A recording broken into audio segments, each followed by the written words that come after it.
Hello and welcome to our series of science study. Let us continue from our previous class. And today's our topic is uh, types of plastics. So here we want to know how many types of plastics are there. So first of all, इसमें हम देख रहे हैं कि thermoplastics क्या चीज़ है उसको हम जानेंगे.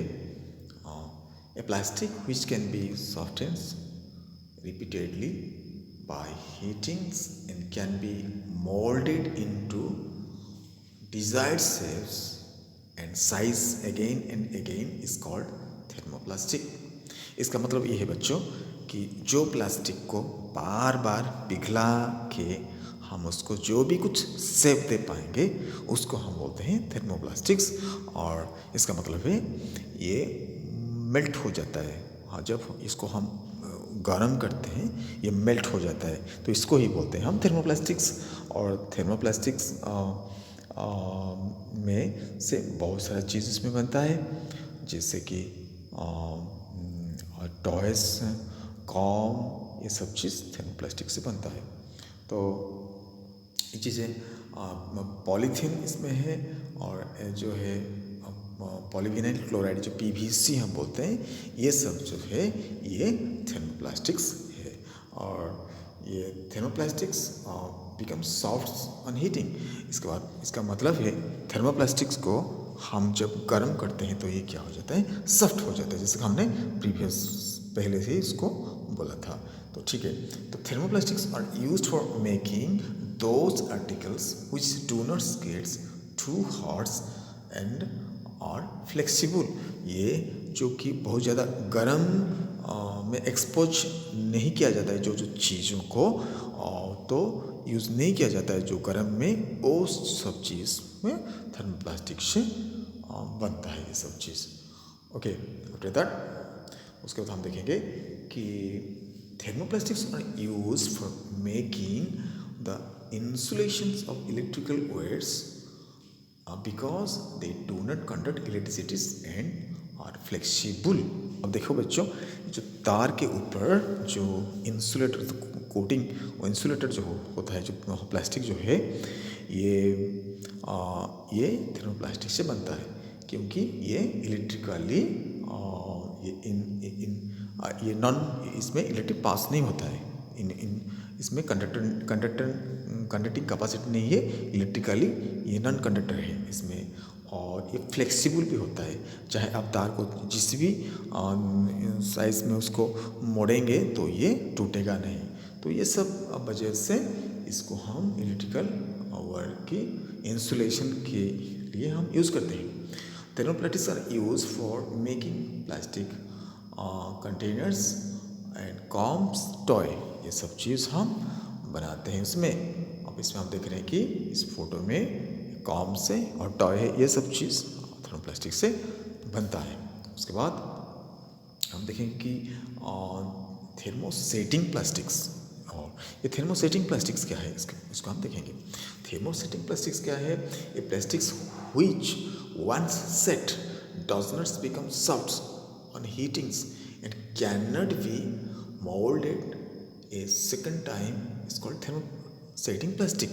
इसका मतलब ये है बच्चों कि जो प्लास्टिक को हमने एक बार अगर ये मोल्ड गर्म होने के बाद ठंडा हो गया, सेट हो गया, एक शेप में आ गया, तो इसको हम बार बार सेकेंड टाइम इसको हम फिर से सॉफ्ट कर नहीं पाएंगे और दोबारा कोई भी ढांचा में इसको डाल नहीं पाएंगे. तो वंस ये फिक्स हो गया तो ये हो गया, परमानेंट हो गया, सेफ हो गया. इसको हम बोलते हैं थर्मोसेटिंग प्लास्टिक्स. ओके, एग्जाम्पल से मेलामाइन्स एंड बेकलाइट्स, ये सब चीज़ जो है, जो हम प्रीवियस क्लास में इसको पढ़ा था, जाना था, ये सब हो गया आपका थर्मोसेटिंग प्लास्टिक्स. अब इसमें देख रहे हैं हम thermosetting plastics are hard and rigid. ये क्या होता है? हार्ड होता है एंड रिजिड भी होता है. उसके बाद हम देखेंगे thermosetting plastics are not flexible, ये फ्लेक्सिबल नहीं होता है। अब तार को देख के हम तार को अगर यहाँ वहाँ अगर उसको बेंड करेंगे इलेक्ट्रिक वायर्स को तो वो बेंड हो जाएगा। इस प्रॉपर्टी को हम बोलते हैं फ्लेक्सिबल। लेकिन थर्मो सेटिंग प्लास्टिक्स ये फ्लेक्सिबल नहीं होता है, ठीक है। उसके बाद thermosetting plastics cannot bend on pressure.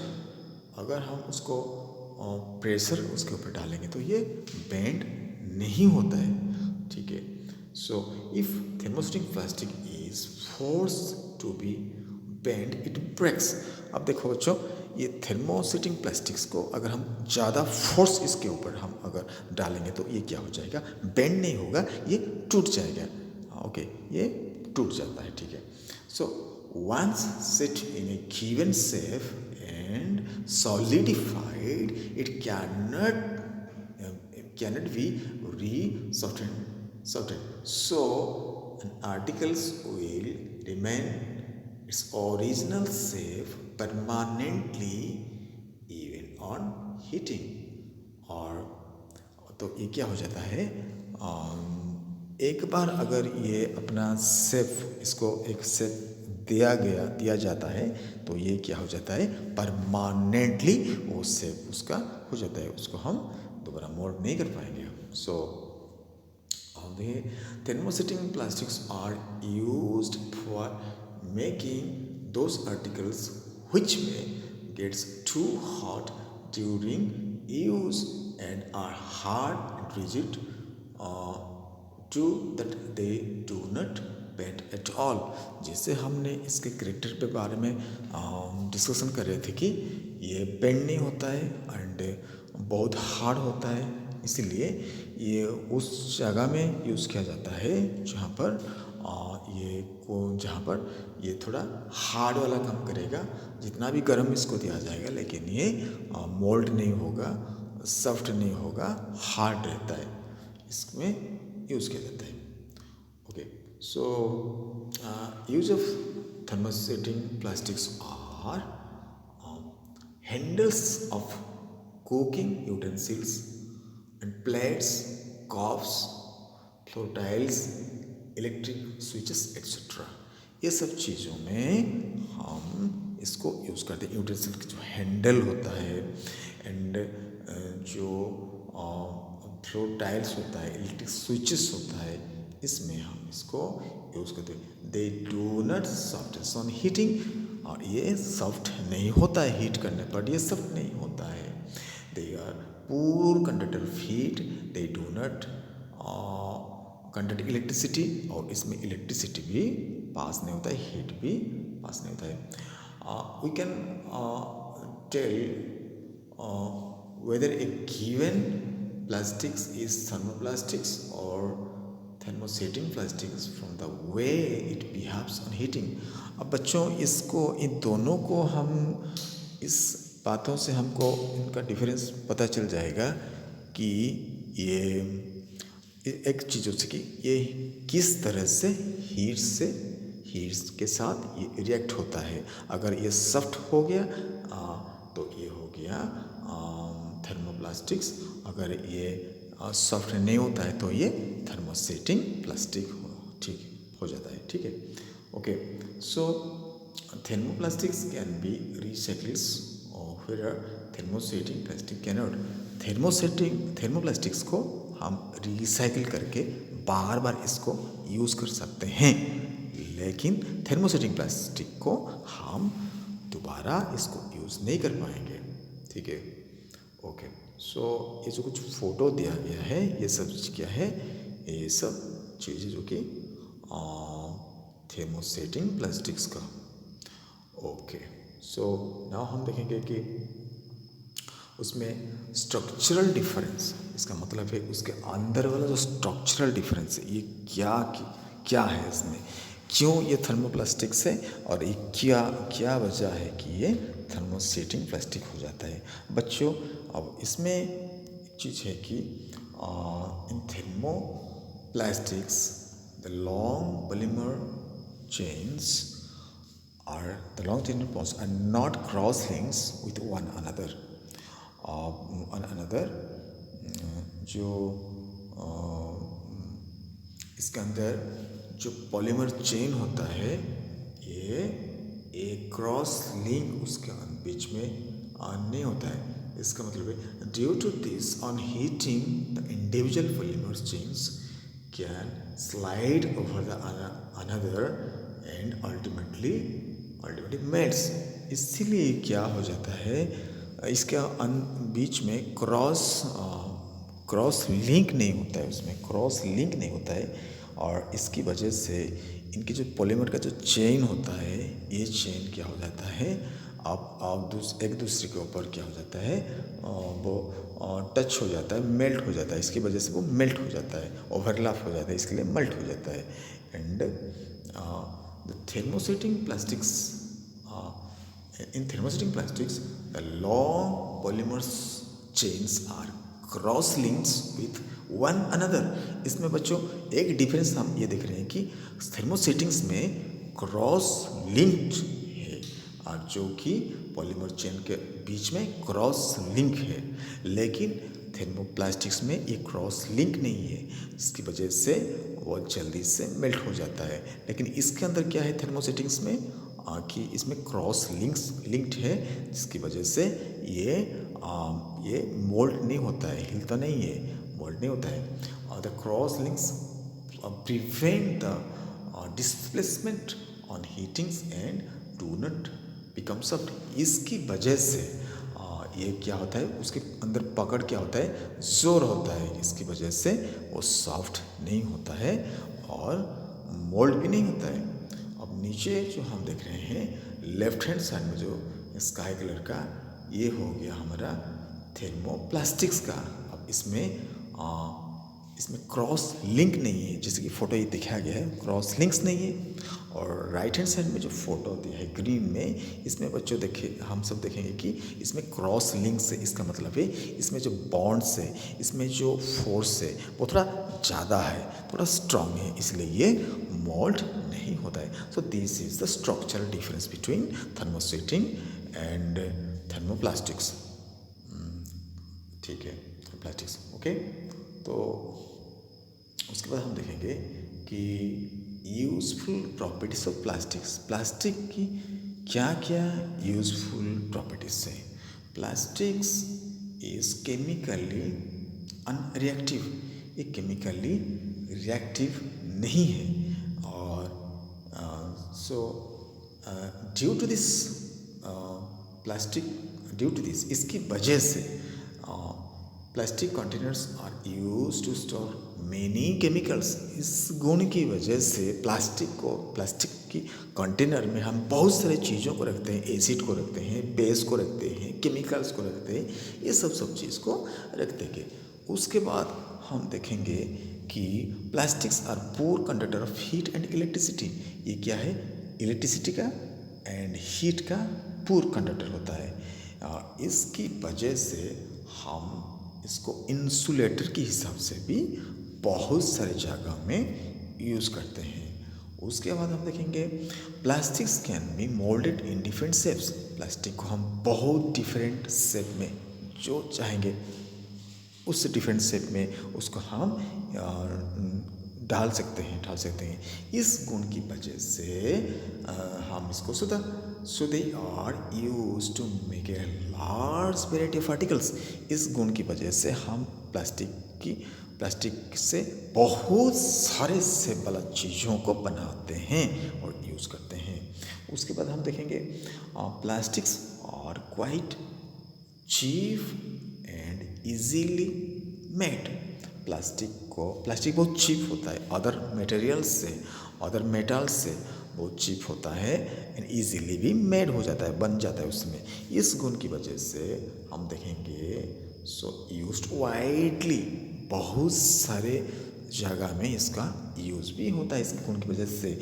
उसके बाद हम देखेंगे लास्टली कि plastic is light, strong and durable. Plastic क्या है, लाइट है, स्ट्रॉन्ग है, ड्यूरेबल लॉन्ग लास्टिंग है, और इस गुण की वजह से भी ये क्या है, so the area of use of plastics are very vast. इसका मतलब है ये इसका एरिया ऑफ यूज ये क्या है, छोटे से चीज़ से लेकर के पेन से लेकर के सेटेलाइट तक ये यूज होता है। स्पेस में भी इसका यूज होता है, तो इसका यूज़ वास्ट हो जाता है। नाउ हम देखें बच्चों कि बायोडिग्रेडेबल क्या चीज़ है, बायो नॉन डिग्रेडेबल क्या चीज़ है। इसमें हम देख रहे हैं कि materials which gets decomposed by the reactions of microorganisms is called biodegradable। इसका मतलब है जो मटेरियल डिकम्पोज हो जाता है, सड़ जाता है और नेचुरली सड़ जाता है, उसको हम बोलते हैं बायोडिग्रेडेबल, जो कि बैक्टीरिया से होता है, इसको बोलते हैं हम बायोडिग्रेडेबल। जैसे कि उसमें हम देखेंगे कि प्लांट वेस्ट होता है, फॉलन लीव्स है, पेपर्स है, एनिमल वेस्ट है, ये सब बायोडिग्रेडेबल है। और ये क्या है, एनवायरनमेंट को पोल्यूशन नहीं करता है, ये इको फ्रेंडली वाला चीज़ होता है। ये सब क्या है, इको फ्रेंडली, एनवायरनमेंट का फ्रेंड होता है।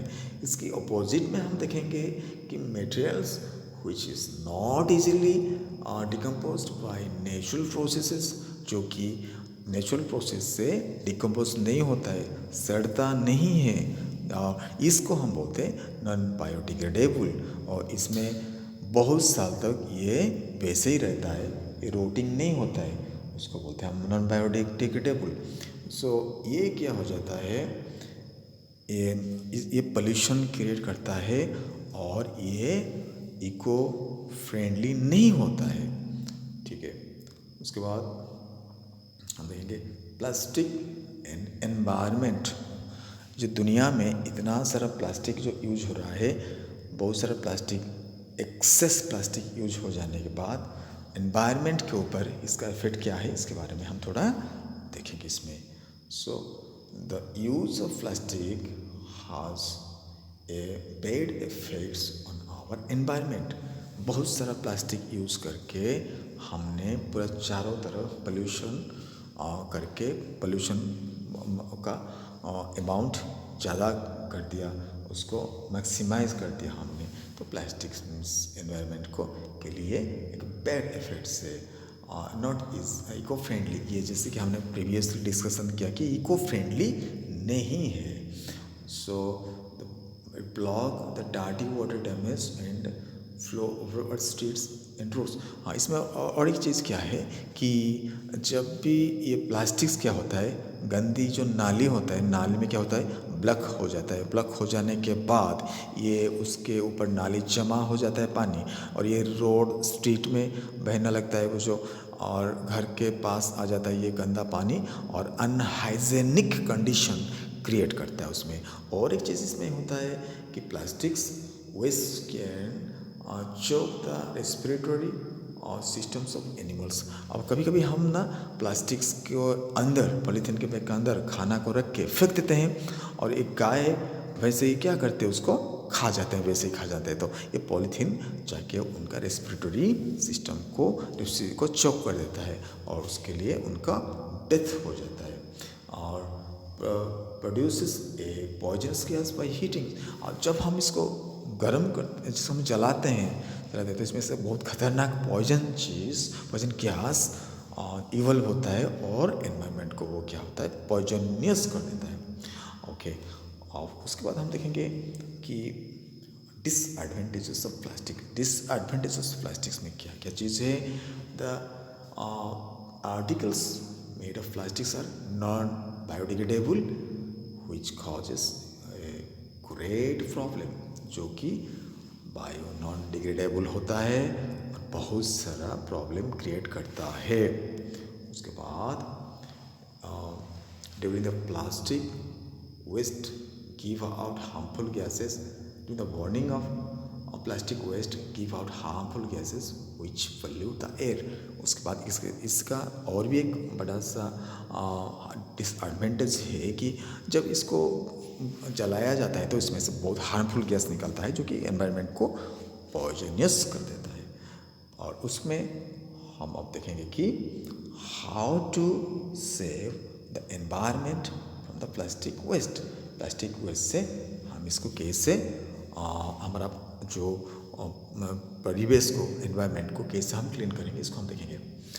We should try to reduce or minimize the use of plastics by using cotton bags and bags or for shopping.